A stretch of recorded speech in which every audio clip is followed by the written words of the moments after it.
Every April Fool's Day, my boyfriend joined his childhood friend in the same cruel prank, pretending to propose to me. Last year, I slipped the ring onto my finger, my heart full of hope. Suddenly, the mechanism snapped tight. Pain shot through my hand and I cried out. He apologized afterward and promised that this year the proposal would be real. As such, I arrived carefully dressed, believing him. Instead, I was met with a face full of cake. He reached out gently, wiping the cream from my face as if it were nothing more than a harmless joke. However, this time I took a step back. After 6 disappointments, I chose to walk away. So why was it that, in the end, he was the one consumed by regret? Every year on April Fool's Day, my boyfriend would team up with his childhood best friend to pull the same prank on me. He would pretend to propose. Last year, the two of them laughed like it was the funniest thing in the world, even though my fingers were almost crushed in the process. Later, he apologized and swore that this year would be different. This year, the proposal would be real. As such, when he called me again, sounding urgent and telling me to come to the place where we had our very first date, I believed him. I curled my hair, got my nails done, and spent extra time perfecting my makeup. I picked out a brand new outfit and even drafted the announcement post I was going to share once everything became official. However, the second I stepped through the door, smiling and full of excitement, a thick slab of cake cream slammed straight into my face. Laughter burst out from among the crowd and a girl's voice rang out, bright and smug. "I told you Whitney would show up, Nolan. You lost." Nolan Jones walked over and, just like always, gently wiped the cream off my face. "You got all dressed up," he said with a soft smile. "It's a shame about the outfit." Then he added, like it was nothing, "I made a bet with the guys about whether I could get you to come. I said you wouldn't.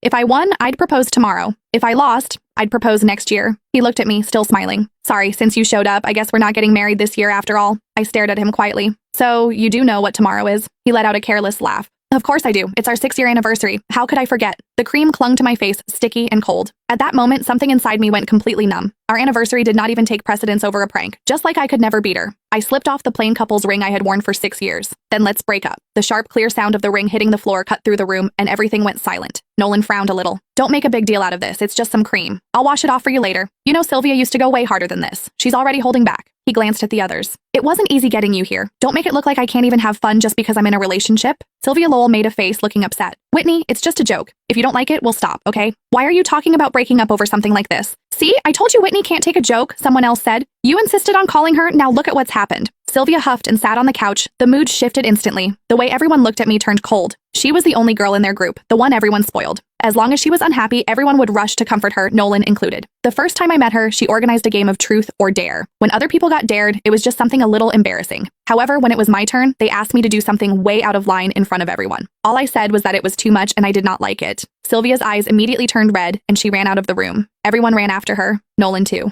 The welcome party that was supposed to be for me ended with me sitting there alone. He never said anything about it afterward, but from that day on, he never brought me to their gatherings again, unless Sylvia said it was okay. Then Nolan looked at me, his brows pulled tight. "Whitney, apologize to Sylvia." Before, I would have swallowed everything. I would have forced a smile, apologized, and explained myself